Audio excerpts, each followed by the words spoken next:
Government proposes to raise retirement age for civil servants. Democratic Party says yes to Shanghai trip. And Turkey court overturns Twitter ban.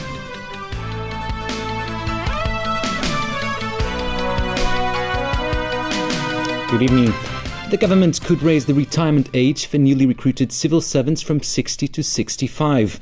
Officials fear there may not be enough public servants in the coming years because of demographic pressures. Jenny Lam reports. The Democratic Party has agreed to send 2 of its members on the official LegCo trip to Shanghai next week. There are now more than a dozen pan-democratic legislators who will join the delegation, and it's expected they will discuss the issue of political reform with mainland officials. In Taiwan, the Cabinet Office has drafted a new bill which will monitor all future deals signed with the mainland. But as Diane To reports, it hasn't done anything to appease the protesters inside the Legislative Yuan because it doesn't cover the current deal. Away from the region, Turkish authorities have lifted a ban on the social networking site Twitter following yesterday's decision by the Constitutional Court, which ruled that a ban violated freedom of speech. Turkey blocked Twitter last month after audio tapes purporting to expose corruption in the Prime Minister's inner circle were anonymously posted on the website ahead of local elections. The government later also imposed a ban on YouTube, following the leak of an audio recording of a secret government meeting. Legal challenges against the YouTube ban are pending. There's been yet another deadly shooting at the U.S. Army base of Fort Hood in Texas. A gunman went on the rampage and killed 3 soldiers before turning the weapon on himself. U.S. President Barack Obama has described the incident as heartbreaking, but wouldn't offer further comments until an investigation is completed.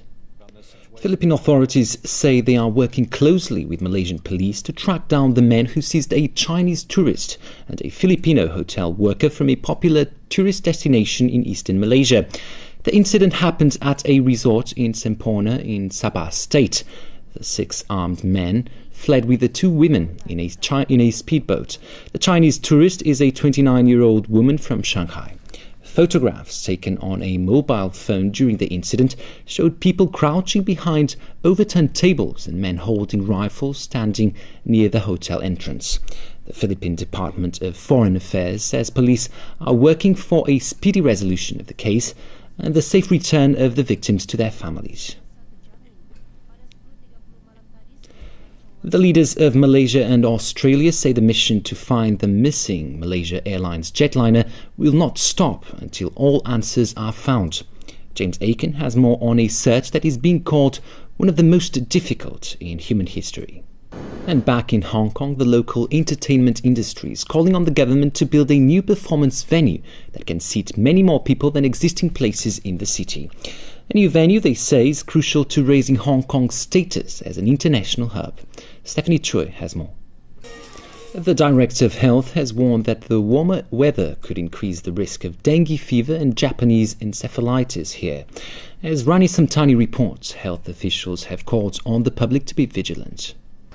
And in last night's Champions League action, Paris Saint-Germain defeated Chelsea 3-1 in the opening leg of their quarter-final tie. Jameson Wong has more. And tonight's winning Mark 6 numbers are 4, 9, 25, 26, 27, 28, and the extra number is 3.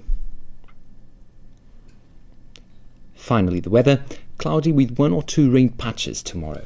Temperatures will range between 18 and 22 degrees. But thunderstorms and heavy rains are expected again towards the end of the weekend and into next week. That's all the news. Thanks for watching. Good night.